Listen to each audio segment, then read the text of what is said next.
কিয়ামতের দিনে হিসাব নিকাশের পরে জান্নাতীরা যখন জান্নাতে পৌঁছে যাবে, জাহান্নামীরা যখন জাহান্নামে পৌঁছে যাবে, আল্লাহ তাআলা ফেরেশতাদেরকে বারবার ডাক দিয়া বলবেন, জাহান্নামের সরদার মালিক, 100 বছর হয়ে যাচ্ছে জাহান্নামের দরওয়াজা বন্ধ করে দিয়েছি, তুমি খুঁজে দেখো না জাহান্নামের ভিতরে আমার কোন বান্দা আছেনি যার ভিতরে ঈমান ছিল, যার ভিতরে ঈমান ছিল এমন কোন বান্দা আছে কিনা একটু দেখো। ফেরেশতা খুঁজতে থাকবে, জাহান্নামে কোথাও খুঁজে পাবেন আল্লাহ নাই, কাউকে খুঁজে পাচ্ছি না। আল্লাহ তাআলা বলবেন আবার দেখো। ফেরেশতা খুঁজতে খুঁজতে জাহান্নামের একেবারে নিচে গিয়ে, একেবারে নিচে, যার নিচে আর কিছু না এমন জায়গায় গিয়ে দেখবেন দুটা পাথরের চিপায় একটা রূহ পড়ে চিৎকার করে শুধু বলছে, ইয়া হান্নান ইয়া হান্নান ইয়া মান্নান, ইয়া হান্নান ইয়া মান্নান। দুটা পাথরের চিপায় পড়ে চিৎকার করে ডাক দিচ্ছে জাহান্নামের নিচে। ফেরেশতা আল্লাহ তাআলাকে ডাক দিয়ে বলছেন, আল্লাহ তাআলা একটা রূহ চিৎকার করে করে ডাকছে। আল্লাহ বলবেন, এর অন্তরের ভিতরে সরিষার দানা পরিমাণ ঈমান ছিল, গুনাহ করেছে, নাফরমানি করেছে, আমার হক নষ্ট করেছে, আমি ক্ষমা করে দিয়েছি, তোমরা আমার বান্দাকে উঠাও,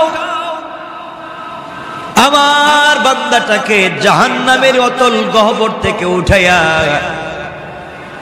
জীবন নদীতে গোসল করাইয়া, পাক সাফ করাইয়া, হায়াতের সাগরে গোসল করাইয়া আমার বান্দাকে তোমরা জান্নাতের দিকে নিয়ে যাও। ওই সময় আল্লাহর বান্দা ডাক দিয়া বলবে, আল্লাহ তাআলা আমি আপনার জান্নাত চাই না, আপনি আমাকে জান্নাত দিবেন বলেছেন, আমি জান্নাত চাই না, আমাকে জাহান্নাম থেকে উঠাইয়া জাহান্নামের গর্তের পারে আমাকে রেখে দেন, জাহান্নামের গেট পর্যন্ত বসাইয়া দেন, আমাকে আর কিছু করা লাগবে না।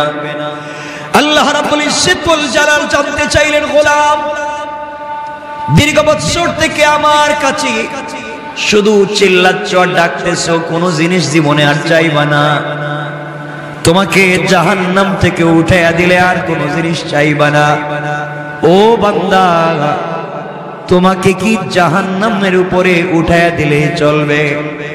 বান্দা জাহান্নামের উপরে উঠে গিয়েছে, ফেরেশতারা তাকে রেখে দিয়েছেন দীর্ঘদিন, এভাবেই চলে যাচ্ছে, আবার চিৎকার করে কান্না করবে আর বলবে, আল্লাহ তাআলা ও মুনিব আপনি দয়া করে জাহান্নামের নিচ থেকে আমাকে উঠালেন, জাহান্নামের গেট পর্যন্ত বসায় রেখে দিয়েছেন। আল্লাহ তাআলা ওখান থেকে জান্নাতের গেট দেখা যায়, জান্নাতের ভিতরে তোমার বান্দারা ঘুরে আমি দেখতে পাই। আল্লাহ তোমার কাছে জীবনে আর কিছুই চাইব না, তুমি কি আমাকে একটু জান্নাতের গেটের কাছাকাছি নিয়ে দেবা, আমাকে তুমি জান্নাতের কাছ পর্যন্ত পৌঁছায়া দাও, আমি ওখানে বসে বসে বসে বসে বাকি সময়টুকুন কাটাইয়া দিতে চাই। আল্লাহ তাআলা বলবেন, বান্দারে এটাই কিন্তু তোমার চাওয়া শেষ, আর চাইতে পারবা না, তোমার অন্তরের ভিতরে সরিষার দানা পরিমাণ নেক আমল ছিল, রব তোমাকে জাহান্নাম থেকে উঠে দিয়েছি, এরপরে তুমি চাইলা জান্নাতের কাছাকাছি গেট পর্যন্ত পৌঁছায় দিলাম, যাও ওখানে থেকে পৌঁছে দেওয়া হারাম। জান্নাতের গেট যখন খুলে দেওয়া হয়, জান্নাতের নিয়ামতের সুবাসগুলো তার বডিতে লাগে, আল্লাহু আকবার বলেন, তার বডিতে জান্নাতের সুবাস লাগতে থাকে, জান্নাতের নিয়ামতগুলো লেগে যায়। জান্নাতের ভিতরে তাকায়া দেখে তার কত বন্ধু দুনিয়ার জমিনে ঠিক মতো সালাত পড়েছে, সে ঠাট্টা বিদ্রুপ করেছে, সে তার পাশের দোকানি নামাজ পড়ার কারণে আজকে জান্নাতি, তার ঘরের পাশের লোকটা গরিব ছিল, 3 বেলা খেতে পারতো না, আজকে জান্নাতি। আর তিনি দুনিয়ার জমিনে কোটি টাকার দালানে ঘুমাইছেন, আজকে জাহান্নামী। তাকাইয়া দেখতেছে কত গরিব মানুষ জান্নাতে ঘুরে, তার সহপাঠী কত বিজনেসম্যান জান্নাতে ঘুরে, সে জাহান্নাম থেকে উঠে আসছে, জান্নাতের গেটে বসে বসে কান্দে। আল্লাহ রাব্বুল ইজ্জত ওয়াল জালাল ডাক দিয়া বলছেন, বান্দা এবার কান্না করো, ব্যাপার কি? গোলাম ডাক দিয়া বলছে, আল্লাহ তাআলা আমি কান্না করি শুধু আপনার জন্য, আমার জন্য কান্না করো কেন? আয় আল্লাহ তাআলা এই জন্য কান্না করি, আমি তো গুনাহগার, আপনার নাম তো আজিজুল গফফার। আয় আল্লাহ তাআলা আপনি আমাকে জাহান্নাম থেকে উঠিয়ে দিয়েছেন, জান্নাতের গেট পর্যন্ত পৌঁছে দিয়েছেন। আয় আল্লাহ তাআলা এত কিছু আপনি আমাকে করে দিয়েছেন, আমি জীবনে আর কোনো জিনিস চাইব না। আল্লাহ রাব্বুল ইজ্জত ওয়াল জালাল বলছেন, তুমি তো বারবার বলতো চাইবা না, আবার চাও। এবার বান্দা বলছে, আল্লাহ তাআলা আমি তো গোলাম, আমি তো বারবার ওয়াদা ভঙ্গ করতে পারি, আমি তো গুনাহ করতেই পারি, আমি কথা বলে কথা না রাখতে পারি, কিন্তু সৃষ্টির মধ্যে একমাত্র যিনি আমাদের রব আর পুরা দুনিয়া তার সৃষ্টি, রব কাউকে কোনো ওয়াদা দিলে সেই ওয়াদাকে ভেঙে দেয় না। আল্লাহ জান্নাত কত সুন্দর দেখা যায়, তোমার কাছে আমি জান্নাত চাই না, জান্নাতে বসবাস করার কথাও বলি না, আমাকে একটাবার জান্নাতের ভিতরে দেখবার সুযোগ দাও, আমি জান্নাতের ভিতরে যাব, জান্নাত দেখে কথা দিলাম, ওয়াদা দিলাম বের হয়ে আসবো, যদি বের না হতে চাই আপনি ঘাট ধরে আমাকে বের করে দিবেন, আমাকে একটাবার ভিতরে ঢুকবার সুযোগ দেন। আল্লাহ বললেন, বান্দারে এবারে কথা শেষ কর। আল্লাহ আমিও তোমার কসম খায় বললাম, এবারে কথা শেষ। সুবহানাল্লাহ বলবেন। আল্লাহ বলেন, এবারে কথা শেষ, আর কোন জিনিস চাইতে পারবে না, ঢুকলেই বের হওয়া লাগবে। বান্দা বলছে, আল্লাহ আমিও কথা দিলাম, এবার কথা বলা শেষ, আর কোনদিন চাইব না। আল্লাহ তাআলা বললেন, যাও তুমি জান্নাত দেখে আসো। বান্দা জান্নাতের ভিতরে যখন প্রবেশ করেছে, দৌড়াতে শুরু করেছে, দৌড়ায়। থামেন। আল্লাহ বলেন, বান্দা থামো না কেন? তোমাকে না বলছিলাম তুমি টাইম শেষ হয়ে গেলে বের হয়ে যাবা? ও বান্দা, বের না হয়ে তুমি জান্নাতের ভিতরে দৌড়াও কেন? এবার বান্দা দাঁড়িয়ে গিয়েছে আর ডাক দিয়ে বলছে, আল্লাহ আপনার সঙ্গে আমি কিছু কথা বলতে চাই। আল্লাহ বললেন, কি কথা বলতে চাও বলো। আল্লাহ তাআলার কাছে বান্দা বলছে, আল্লাহ আপনার কাছে আমি জানতে চাই, আপনি যদি কাউকে কোনো জিনিস দান করেন তাহলে আপনি কি কোনোদিন ফিরিয়ে নিতে পারেন? আপনার কি কোনো জিনিসের কমতি আছে নাকি? আপনি কি এমন আল্লাহ, আপনি কি কাউকে কিছু দিলে ফিরে আনেন? দুনিয়ার মানুষ কিছু দিলে ফিরিয়ে নিতে পারে, খোটা দিতে পারে, আপনি তো এমন আল্লাহ না, কাউকে কোনো জিনিস দিলে ফিরিয়ে নিতে পারেন না। আপনি কোরআনে কারীমের ভিতরে বলেছেন, কাউকে যদি আপনি জান্নাতে প্রবেশ করান আর জীবনে বের করবেন না, আমাকে যেহেতু ঢুকাইয়া দিয়েছে, আপনি কেমনে আমাকে বের করতে চান? তাহলে তো ওয়াদা ঠিক থাকবে না। আল্লাহ রাব্বুল ইজ্জত ওয়াল জালালের রহমতের সাগরে জোশ উঠে গিয়েছে। আল্লাহ বললেন, বান্দা তোমাকে বের করতে চাই না, তুমি বলো কেমন জান্নাত চাও, যেই জান্নাত চোখে দেখা যায় তার চাইতে 10 গুণ বড় জান্নাত তোমাকে দিতে চাই। আমি বুঝাতে চাইলাম, দুনিয়ার জমিনে আপনি যত অন্যায় করেন না, ফরমানি করেন, রব চাইলে ক্ষমা করে দিয়ে জান্নাত দিতে পারে। কিন্তু আল্লাহ বলেছেন, বান্দা দুইটা গুনাহ যদি কোনোভাবে করো আমি ক্ষমা করব না। 2 গুনাহ করলে আল্লাহ তাআলা বলেছেন ক্ষমা করবেন না, বাকি সব তিনি ক্ষমা করে দিতে পারেন। 1 নাম্বার গুনাহ হলো বান্দার হক। বান্দার হক যদি আপনি নষ্ট করেন, বান্দাকে যদি আপনি কোনোভাবে কষ্ট দেন, লেনদেন করেন, টাকা পয়সা মেরে খান, জায়গা জমিতে ভুলভাল দলিল করেন, কারো জায়গা ইচ্ছা মতো দখল করেন, মানুষকে কষ্ট দেন, মানুষের রাস্তা বন্ধ করেন, সারাদিন চিন্তায় থাকেন কেমনে মানুষকে কষ্ট দিবেন, সারাদিন পরামর্শ করেন কেমনে অমুককে তমুককে কষ্ট দেওয়া যায়। দুনিয়ার জমিনে কোনোভাবে যদি আপনার কাছ থেকে সরিষার দানা পরিমাণ কোন বনি আদম কষ্ট পায়, আল্লাহ তাআলা বলছেন আমি ক্ষমা করব না। এই বিচার আমার কাছে নাই। সে বদলা যদি নিতে চায়, সে ক্ষমা না করা পর্যন্ত আমি তোমাকে ক্ষমা করব না। ও বান্দা, তুমি যদি 1000 কোটি টাকা দান করো, শত শত মসজিদ বানাইয়া দেও, 1000 বার আমার ঘর তওয়াফ করতে যাও, আর সরিষার দানে পরিমাণ বান্দার হক থাকে, আমি কিন্তু ক্ষমা করতে পারবো না। সুতরাং দুনিয়ার জমিন থেকে জান্নাত পর্যন্ত যেতে হলে 1 নম্বরে বান্দার হক থেকে নিজেকে বাঁচিয়ে রাখতে হবে। কথা বলেন না কেন? বান্দার হক নষ্ট করা যাবে না, বান্দাকে কোনোভাবে কষ্ট দেওয়া যাবে না, মানুষকে কোনোভাবে কষ্ট দেওয়া যাবে না, টাকা খায়া গ্রামের বিচার করা যাবে না, জায়গা জমি দখল করা যাবে না, ভাই বোনকে ঠকানো যাবে না, মা বাপকে ঠকানো যাবে না, স্ত্রী সন্তানকে ঠকানো যাবে না, আত্মীয় স্বজনকে ঠকানো যাবে না। যার যে হক আছে হক আপনি পৌঁছে দিবেন। কারো উপকার করতে না পারেন, ক্ষতি করতে যাবেন না। কারণ বান্দা, আল্লাহ তাআলা বলে দিয়েছেন, বান্দার যখন হক নষ্ট করা হয়, যে হক নষ্ট করে তার নাম জালেম, যার হক নষ্ট হয় তার নাম মাজলুম। আর আল্লাহ রাব্বুল ইজ্জত ওয়াল জালাল বলে দিয়েছেন, কিয়ামতের দিন কোন জালেমের দিকে আমি তাকাবো না, কোন জালেমের কথাও শুনবো না, আর মাজলুম যে হবে তার হিসাব নিব না, বিনা হিসাবে জান্নাত দিতে চাই। সুবহানাল্লাহ, জোরে বলেন। এই জন্য দুনিয়ার জমিনে চলার পথে আমরা যদি ঠকে যাই, কেউ যদি আমাদেরকে কষ্ট দিয়ে থাকে, আমাদের হক নষ্ট করে থাকে, আমাদের জায়গা জমি দখল করে থাকে, আমাদের টাকা পয়সা মেরে খেয়ে থাকে, আমাদেরকে কষ্ট দিয়ে থাকে, সুযোগ থাকলে ক্ষমা করে দিবেন। হয়তো আল্লাহ আপনাকে বড় করে দিবেন, কিয়ামতের দিন হয়তো আপনি তাকে ক্ষমা করবেন না। আপনাকে যদি কেউ কষ্ট দেয় আর আপনি যদি মাজলুম হয়ে যান, গভীর রাত্রে হাত উঠে চুপ থেকে পানি ছেড়ে দেন।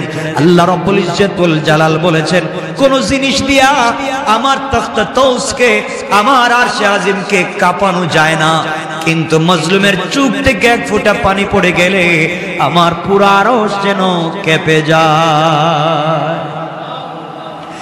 এই জন্য 1 নম্বর, কোনোভাবে কোনো কৌশলে কোনোভাবে বান্দার হক নষ্ট করা যাবে না। যার যত হক আছে, যার যত প্রাপ্য আছে তাকে পৌঁছে দেওয়া লাগবে ইনশাআল্লাহ। সবাই বললেন না? যার যে প্রাপ্য আছে পৌঁছে দিবেন, হক নষ্ট করবেন না।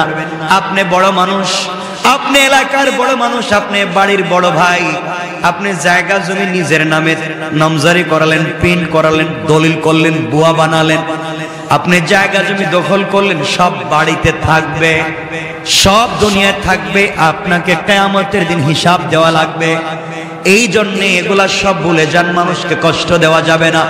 আজকাল গ্রামগঞ্জে দেখবেন মানুষকে, বা ঢাকা শহরেও দেখবেন মানুষকে যারা কষ্ট দেয়, মানুষের হক যারা মেরে খায়, ইন্তেকালের সময় কিন্তু তাদের বহুত কষ্ট হয়। কথা বলো, এটা বহুত কষ্ট। মানুষের হক নষ্ট করলে মরার সময় কষ্ট হবে। তাহলে 1 নাম্বার, বান্দার হক নষ্ট করা যাবে, বলেন না যাবে। 2 নাম্বার, শিরিক করা যাবে। আল্লাহ রাব্বুল ইজ্জত ওয়াল জালাল বলেছেন, ইন্নাহু মাইয়ুশরিক বিল্লাহ ফাকাদ হারামাল্লাহু আলাইহিল জান্নাহ ওয়া মাওয়াহুন নার। আল্লাহ রাব্বুল ইজ্জত ওয়াল জালাল বলে দিয়েছেন, যারা আমি আল্লাহর সঙ্গে শরীক করলো, হারামাল্লাহু আলাইহিল জান্নাহ, তার জন্য জান্নাত একেবারে হারাম। ওয়া মাওয়াহুন নার, তার অরিজিনাল ঠিকানা জাহান্নাম। ওয়া মা লিয-যালিমিনা মিন আনসার, কিয়ামতের দিনে কেউ তাকে সাহায্য করতে পারবে না। তাহলে বোঝা গেল শিরিক করলে অরিজিনাল ঠিকানা জাহান্নাম, পাবলিকের হক মেরে খাইলে অরিজিনাল ঠিকানা, বলেন কেউ মাফ দিবে? কেউ মাফ করাবে? আল্লাহ মাফ দিবেন? শিরিক মাফ হবে না। মানুষের হক মাফ হবে, মাফ করাতে চাইলে দুনিয়ায়, মৃত্যুর আগে যার হক নষ্ট করছেন তার হক তাকে পৌঁছে দেন। আপনারা মনে করছেন আস্তাগফিরুল্লাহ আস্তাগফিরুল্লাহ আস্তাগফিরুল্লাহ, এটার নাম মনে হয় তওবা। এটা তো ভুয়া জিনিস। পাবলিক রে মাইরা খাইয়া সারাদিন আস্তাগফিরুল্লাহ বলি, পাবলিক রে ঠকাইয়া রাত দিন আস্তাগফিরুল্লাহ বলার মধ্যে কোন সওয়াব? বলেন কোন সওয়াব? তওবা হচ্ছে যার যে হক তার কাছে হক পৌঁছে দেওয়া, এটার নাম তওবা। কথা বুঝতে পেরেছেন? এজন্য যারা কলেজে পড়েন, ইউনিভার্সিটিতে পড়েন, আপনি ইউনিভার্সিটির কাছাকাছি কত ক্যান্টিন আছে, আপনি কত সিঙ্গারা সমোসা খাইছেন, কত রং চা খাইছেন। আঙ্কেল বিল দিমুনে, এই যে দিমুনে বলছিলেন আর নাই, হয় না এগুলা? আমরাও তো পড়ে আসছি। বিকালে নাস্তার টাইমে চা খাইছেন দিমুনে, আগামী মাসে আব্বা টাকা পাঠাইলে কই? হয়তো আপনি এখান থেকে চলে গিয়েছেন, অন্য জায়গায় চাকরি নিয়েছেন, আপনি সব ভুলে গিয়েছেন, হয় না এগুলা? আপনি এখানে একটা বাসা ভাড়া নিয়েছেন, এক মুদি দোকান থেকে আপনি হয়তো কোনো জিনিস 2, 4, 5, 10, 20 টাকা নিয়েছেন, ভুলে গিয়েছেন। এই যে হক, মাফ হওয়ার কোনো সম্ভাবনা নেই, কোনো সম্ভাবনা নাই। ওটা আল্লাহর খাতায় লেখা আছে, কিয়ামতের দিন বাইর করে দিবে। বলুন ইকরা কিতাবাকা, পড়ো তোমার এই কিতাব, কাফা বিনাফসিকাল ইয়াওমা আলাইকা হাসিবা। যা করে আসছিলা পিছনে, এই যে দিলাম, পড়ে পড়ে দেখো ঠিক আছে নি। এখন ওই সিঙ্গারা সমোসার হিসাব দেওয়া লাগবে, ওই রংচার হিসাব দেওয়া লাগবে। এজন্যে আমরা এগুলা দেখবো। আমরা চাকরির সুবাদে বিভিন্ন জায়গায় বসি, আমরা ঋণ করি, আমরা টাকা পয়সা দোকান থেকে কিছু খাই, হয়তো টাকা দেই না। এরপরে দেখবেন রিক্সাওয়ালারে আমরা ভাঙতি দেওয়ার সময়, ভাই এই টাকাটা নেন, 2 টাকা ভাঙতি নাই অন্যদিন। আচ্ছা অন্যদিন কি রিক্সাওয়ালারে পাওয়ার সম্ভাবনা আছে? তো বলেন তো, আপনারা তো বলেনি যে অন্যদিন যদি দিমুনে বাড়াইয়া, বলেন না কথাগুলো অনেকে, অন্যদিন দিবেন বাড়াইয়া, তো অন্যদিন পাইলে নেড়ে দিবেন। এটা করবেন না। পাবলিকের হক বড় সেনসিটিভ ব্যাপার। কোন তাহাজ্জুদে কাজ হবে না, কোন সাজদায় কাজ হবে না, কোনো ভাবেই কাজ হবে না, এগুলা মাফ নিতে হয়। এজন্য আল্লাহর ওয়াস্তে আমরা কোনোভাবেই বান্দার হক নষ্ট করব, সবাই বলেন না, নষ্ট করব, শিরিক করব, এই 2টা জিনিস মাথায় রাখবেন। আল্লাহর রাসূল বলছেন তোমরা আমাকে 2 জিনিসের গ্যারান্টি দাও। এই হাদিসে আল্লাহর রাসূল বলছেন তোমরা আমাকে 2 জিনিসের গ্যারান্টি দাও। একটা হচ্ছে বান্দার হক মেরে খাবা না, আল্লাহর সঙ্গে শিরিক করবা না, আমি তোমাদেরকে জান্নাতের গ্যারান্টি দিলাম। অন্য হাদিসে বলেছেন তোমরা তোমাদের মুখকে হেফাজত করো, লজ্জাস্থানের হেফাজত করো, আমি তোমাদেরকে জান্নাতের গ্যারান্টি দিলাম। তে আমরা এখানে শুধু আমি এতটুকুন বলছি, আমরা বান্দার হক নষ্ট করব না, আর কথা বলেন না শিরিক বুঝেন তো, আল্লাহর সাথে শরীক করা, অংশীদার বানানো, মত মনে করা, আমরা এগুলো করবো না। দুঃখ না করলে পেট চলবে না, ছেলে বিদেশ থেকে টাকা না পাঠালে আমার চলবে না। ছেলে যখন বিদেশে ছিল না, চলতো না আপনার? কথা বলেন না কেন? দোকান যখন বন্ধ ছিল, চলে নাই আপনার? এই ছোটখাটো কথাও শিরিক হয়ে যায়। মানে রাখবেন, এগুলার থেকেও আমাকে বাঁচতে হবে। শিরিক ফি জাত, শিরিক ফি সিফাত, শিরিক ফিল আমাল। আমলি শিরিক থেকে বাঁচতে হবে, জাতি শিরিক থেকে বাঁচতে হবে, সিফাতে শিরিক থেকে বাঁচতে হবে ইনশাআল্লাহ। কয় জিনিস? আজকের পুরো আলোচনা থেকে আমরা বাঁচবো কয় জিনিস থেকে? 1, বান্দার নষ্ট করা যাবে। 2, শিরিক করা যাবে। আপনি নামাজ পড়েননি, আল্লাহর কাছে জবাব দিবেন। রোজা রাখেননি, আল্লাহর কাছে জবাব দিবেন। হজ করেননি, আল্লাহর কাছে জবাব দিবেন। আল্লাহ চাইলে ক্ষমা তো করে দিতে পারেন। একজন রোজা রাখে নাই, হজ করে নাই, যাকাত দেয় নাই, কুরবানি করে নাই, কিচ্ছু করে নাই, কিন্তু মরার আগে হয়তো এমন ছোট 1 সেকেন্ডের কোন একটা আমল করছে, আল্লাহর কাছে এটা ভালো লাগছে। এই আমলটুকু আল্লাহর কাছে ভালো লাগছে, আল্লাহ তার জিন্দগির পুরো আমল নামার গুনাহকে মিটাইয়া দিবে। ইল্লা শিরিক করলে ওটা থাকবে, ওটা মিটবে না। পাবলিকের হক নষ্ট করলে ওটা থাকবে, ওটা মিটবে না। এজন্য আমরা এই দুই জিনিস থেকে নিজেকে বাঁচাবো। সবাই বলেন ইনশাআল্লাহ। আল্লাহ আমাদের কবুল করুক, আমিন। হযরত নূহ আলাইহিস সালাম আল্লাহর কাছে বলতে চাইলেন, আল্লাহ আমিও তোমার কাছে চাই, আমার উম্মতেরা যারা এত কিছু করবার পরে এত ভালোবাসা, এত দোয়া, এত নসিহত, এত উত্তম ব্যবহার, এত দিন তাদেরকে এতদিন ওয়াজ নসিহত এত কিছুর পরেও ভালো লাইনে আসে নাই, এরপরে আমারে খুঁচায়, মাফ করে দিলাম, আপনারে গালি দে, আপনারে মারতে চায়, আপনার বিরুদ্ধে যুদ্ধ করতে চায়, রাত দিন শিরিক করে, একজন আর একজনকে ঠকায়, তাদের কাছে শিরিকও আছে, বান্দার হক নষ্ট করার জিনিস আছে। আল্লাহ এই দুই জিনিস দিয়ে তারা ভরে গিয়েছে, এদেরকে তুমি দুনিয়ার জমিনে রেহাই দিবেন? কে দোয়া করছেন?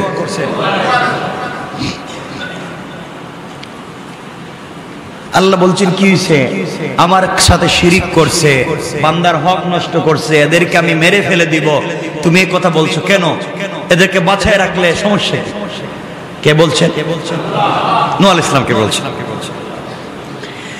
আল্লাহর পয়গম্বর নূহ আলাইহিস সালাম জবাব দিতে লাগলেন,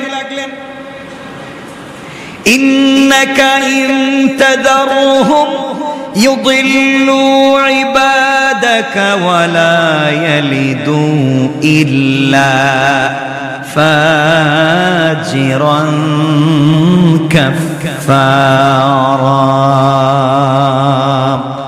আয় আল্লাহ তাআলা, আপনি আমি নূহকে ভালো করে চিনেন। আমি রাগ বশত কষ্ট পেয়ে কথা বলছি না, রাগ করে বলছি না তাদেরকে ধ্বংস করে দেন। আমি তাদের কার্যকলাপের ভিত্তিতে, কাজকর্মের ভিত্তিতে বুঝতে পারতেছি আপনি যদি তাদেরকে রেহাই দেন, আপনি যদি তাদেরকে দুনিয়ার জমিনে বাঁচায় রাখেন, তারা আপনার বান্দাদেরকে পথভ্রষ্ট করবে এবং জন্ম দিতে থাকবে দুনিয়ার জমিনে শুধু কাফের আর পাপিষ্ঠ। নাউজুবিল্লাহ। আয় আল্লাহ তাআলা, এরা শিরিক করে, এরা বান্দার হক নষ্ট করে, জীবন্ত সন্তানকে পুড়িয়ে মারে, বাবা ছেলের হক মারে, মা মেয়ের হক মারে, ভাই ভাইয়ের হক মারে, নারীরা সব চরিত্রহীন হচ্ছে, পুরুষেরা নির্লজ্জ হয়ে যাচ্ছে। আয় আল্লাহ তাআলা, এই সমাজ এদেরকে বাঁচিয়ে লাভ নাই, এরা আপনার জমিনে থাকে, আপনার দেওয়া জিনিসপত্র খায়, এরপরেও আপনার শুকর আদায় করে না, একমাত্র আপনার ইবাদত করে না। আমি বলছি এদেরকে এই জন্য ধ্বংস করে দেন, এরা বেঁচে থাকলে যারা ভালো মানুষ আছে তাদেরকেও পথভ্রষ্ট করবে, এদেরকেও ধ্বংস করবে, এবং ওরা যাদেরকে দুনিয়ার জমিনে জন্ম দিবে তারা হবে সকলগুলা পাপাচারী। সমাজ পাপাচারে নষ্ট হয়ে যাবে। আপনার সৃষ্টি সমাজ নষ্ট করতে চাই না, এই জন্যই খারাপ লোকগুলাকে ধ্বংস করে দেয়। তাহলে মানুষ যদি খারাপ হয় তাহলে জন্ম দেয় খারাপ। কথা বলে না কেন? এখান থেকে বুঝতে পারলাম নূহ আলাইহিস সালাম আল্লাহর কাছে বলছেন, আল্লাহ এরা তো খারাপ লোক, এরাও জন্ম দিবে খারাপ লোক, তাহলে সমাজে খারাপ লোকের বসবাস বেড়ে যাবে, এই জন্য আপনি এদেরকে ধ্বংস করে দেন। কি করে দেন? এখন আমাদের সমাজে খারাপ লোক নাই, একবারই নাই, খারাপ লোকের অভাব নাই। এই জমিন কেমনে যে আছে একমাত্র আল্লাহ জানেন, কেমনি জমিন টিকিয়ে রেখেছেন একমাত্র আল্লাহ জানেন। সুতরাং আমরা কেবল, আমরা যারা আছি, আমরা আল্লাহর ওয়াস্তে খারাপ কাজ করব না, বলেন না ইনশাআল্লাহ।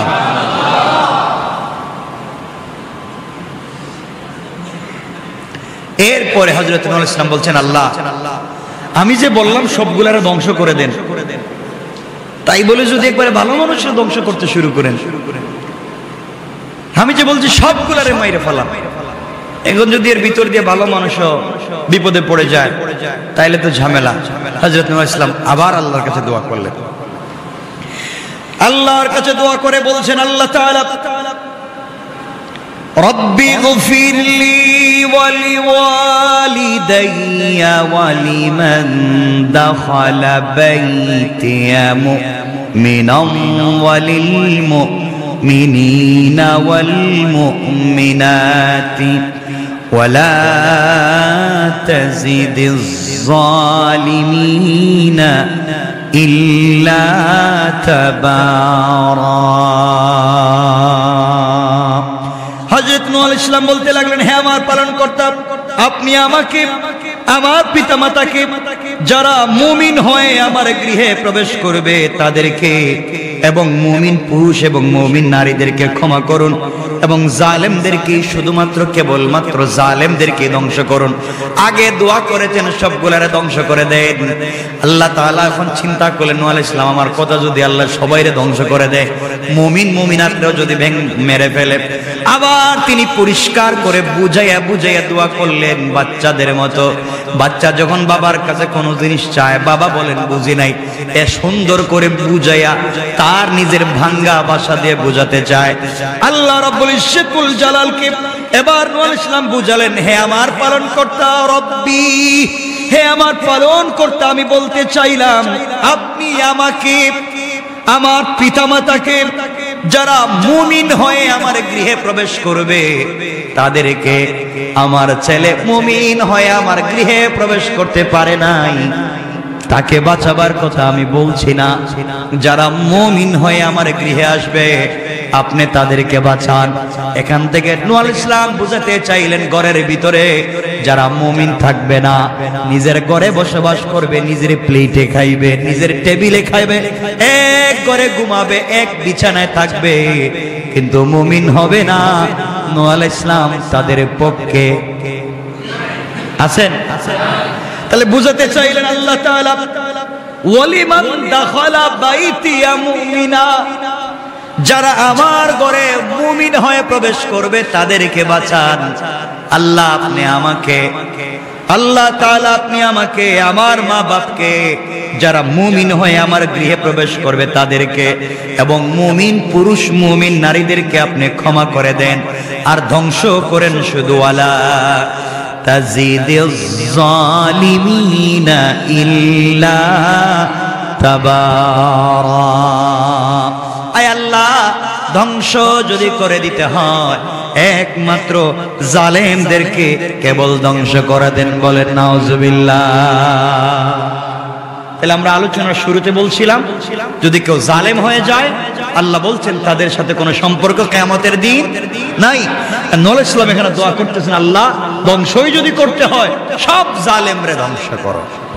আমরাও দোয়া করি আল্লাহ ধ্বংসই যদি করতে হয় যারা আমাদের গৃহে মুমিন হয়ে ঢুকবে, যারা মুমিন মুমিনাত হয়ে সমাজে বসবাস করবে, আল্লাহ তুমি তাদেরকে বাঁচাইয়া রাখো, জান্নাত তাদেরকে ওয়াজিব করো, আর দুনিয়া যারা জালেম হবে তুমি ধ্বংস করো। ঠিক না? আমিন বলেন সবাই, আমিন বলেন। আমরাও জালেম থেকে বেঁচে থাকতে চাই, আল্লাহ আমাদেরকে হেফাজত করে, বলেন আমিন। এটা হচ্ছে সূরা নূহের শেষ আয়াতগুলোর অনুবাদ। এরপর থেকে আল্লাহ তাআলা সূরা জিন শুরু করবেন, কুল উহিয়া ইলাইয়া বলে আল্লাহ তাআলা আর একটা সূরা শুরু করতে যাচ্ছেন। এখানে অনেকগুলো লম্বা চৌড়া কথা আছে, আমরা সবগুলা কথায় যেতে পারবো না। সুতরাং আসুন, এখন আপনারা আমাকে বলতে পারেন, আমাদের সময় কমে গিয়েছে, আপনারা আমাকে বলতে পারেন হুজুর ঠিক আছে আমরা মানলাম যে আমরা তো অনেক সময় পাবলিকের হক নষ্ট করে ফেলেছি, আমরা হয়তো কার দোকান থেকে 2-4 টাকা খাইছি, টাকা দিতে পারি নাই, হয়তো 502 টাকা বিল হয়েছে, 500 টাকা দিছি, বলছে আরেকদিন এসে 2 টাকা দিয়ে যাবো। হয় না এগুলা? আর যাইও নাই দেইও নাই, গেছি হয়তো মনে নাই, এগুলা কি হয়? এখন আমরা এগুলোর থেকে বাঁচবো কেমনে? সব ভুলে গিয়েছি, যার কাছ থেকে আনছি হয়তো সে মরে গিয়েছে, অথবা আমি এলাকা ছেড়ে দিয়েছি, অথবা তার আত্মীয় স্বজনকে চিনি না। আমি তো এই হক থেকে বাঁচতে চাই, আমি তো এই হক থেকে বাঁচতে চাই। এখন আপনি আমি কি করব বলেন তো? কেমনে বাঁচবো? আল্লাহ রাব্বুল ইজ্জত ওয়াল জালাল বলছেন, বান্দা যদি তার সন্তান থাকে, তার ব্লাড সম্পর্কের কেউ থাকে, তার কাছে ক্ষমা চাও, সে যেন ক্ষমা করে, আর তার গুরুস্থানে গিয়ে ক্ষমা চাও, সে যেন ক্ষমা করে। আর যদি মনে করো ক্ষমা হচ্ছে না, তবে তুমি যেই পরিমাণ টাকা, যেই পরিমাণ সম্পদ একজনের তোমার কাছে আছে, ওই পরিমাণ তুমি সাদাকায়ে জারিয়া করে দাও, আল্লাহর রাস্তায় তুমি দান করে দাও। আল্লাহর রাস্তায় যদি তুমি দান করে দিতে পারো, ওই সম্পত্তি সাদাকা হতে কিয়ামত পর্যন্ত সওয়াব বাড়তে বাড়তে বাড়তে বাড়তে বিশাল উহুদ পাহাড় পরিমাণ হয়ে যাবে। কিয়ামতের দিন ওই বান্দা দেখবে এত সওয়াব, আল্লাহকে বলবে, আল্লাহ এই সওয়াব তো আমি করি নাই, এত সওয়াব কোথায় পেলাম? আল্লাহ বলবেন অমুক বান্দার কাছে তোমার হক ছিল, সে ভয় পেয়ে হক তোমাকে দিতে পারেনি, মরে গিয়েছিলে বা সরে গিয়েছিলে, ভয় পেয়ে সাদাকা করে দিয়েছিল, আমি তার সাদাকাকে বাড়িয়ে এই পরিমাণ তোমার জন্য করে দিয়েছি, তুমি এটা গ্রহণ করো, আমার বান্দাকে ক্ষমা করো। আল্লাহ যদি কারো ব্যাপারে ওকিল হইয়া কারো কাছে বলেন ক্ষমা করো, কারো ক্ষমতা আছে? ক্ষমা না করে পারে? কথা বলেন পারবে?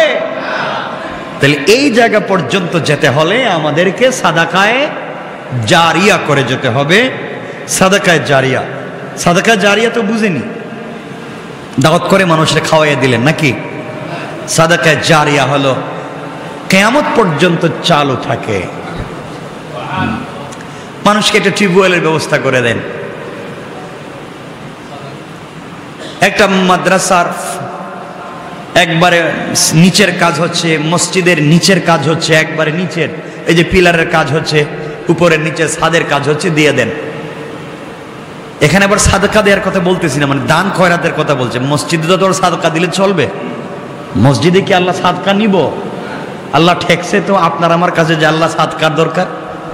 ভালো টাকা আল্লাহকে দিতে হবে। মাদ্রাসায় আপনি সাদাকাত টাকা দান করে দিলেন, মাদ্রাসায় নিচের কাজ হচ্ছে, একটা টিউবওয়েলের কাজ হচ্ছে, অথবা কোনো মাদ্রাসায় হাদিসের কিতাব বুখারী, মুসলিম, তিরমিজি দিয়ে দিলেন। ওই কিতাবগুলো ছাত্ররা কিয়ামত পর্যন্ত পড়বে, কারণ এবছর যারা পড়ছে এরা চলে যাবে, পরের বছর যারা আসবে এরা পড়বে, পরের বছর যারা আসবে এরা পড়বে, এবার কিয়ামত পর্যন্ত পড়তে থাকবে, আর সওয়াব অ্যাকাউন্টে জমা হতে থাকবে, আর এই সওয়াবের মাধ্যমে আপনি আমি বেঁচে যাব ইনশাআল্লাহ। একটা বাচ্চাকে হাফেজ বানাইয়া যান। আপনি আমি নিজের বাচ্চাকে হাফেজ বানাতে পারলাম না, আমরা অন্যের বাচ্চাকে হাফেজ বানাবো নিজের টাকায়, এটা নাম সাদকায়ে জারিয়া। কথা বুঝতে পেরেছেন? অন্যের বাচ্চাকে হাফেজ বানিয়ে যাব।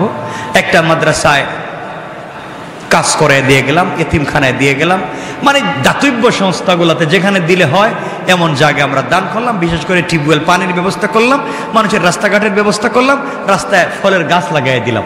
কথা বুঝতে পেরেছেন? এগুলো হচ্ছে সাদাকায়ে জারিয়া। একজন গরিব মানুষ, ঘরে থাকবার জায়গা নেই, তার একটা ঘর বানাবার ব্যবস্থা করে দিলেন। একজন মানুষ ক্যান্সারে আক্রান্ত, বড় রোগে আক্রান্ত, হসপিটালে ভর্তি, টাকা পয়সা নেই, তারা একটু সহযোগিতা করলেন। কথা কি বুঝতে পেরেছেন আপনারা? এগুলো আপনারা দিবেন। এগুলা দিলে হবে কি?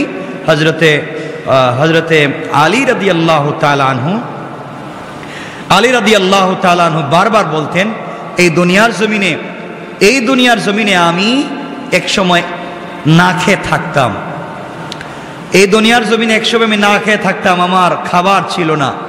আর হযরতে আলী রাদিয়াল্লাহু তাআলা আনহু বলেন যে এই সমাজে এমন হয়েছে যে আমি এই দুনিয়ার জমিনে প্রত্যেক মাসে 4000 দিনার দিরহাম দান করার মতো তৌফিক আল্লাহ আমাকে এখন দিয়েছেন। কেমনে দিলেন ওগুলো আমরা আগামী সপ্তাহে আলোচনা করব, যদি আল্লাহ আমাদেরকে সুযোগ দেন, তৌফিক দেন। এজন্য আমরা সুযোগ বুঝে আমরা দান খয়রাত করব ইনশাআল্লাহ। বলেন না ইনশাআল্লাহ? যে যেভাবে পারেন দান খয়রাত করবেন, সাদাকা করবেন, নিজেকে বাঁচাবার চেষ্টা করবেন। কারণ ভুল তো মানুষের হয়, কখন কার হক কোন দিকে কেমনে চলে আসছে বলতে পারেন না। আর জানাশোনা থাকলে মানুষের হক মানুষকে দিয়ে দিবেন, আর বেশি বেশি করে তওবা করবেন, ইস্তেগফার করবেন, শিরিক থেকে বাঁচবার চেষ্টা করবেন। আল্লাহ তাআলা আমাদের সবাইকে কবুল করুক। সবাই বলেন আমিন।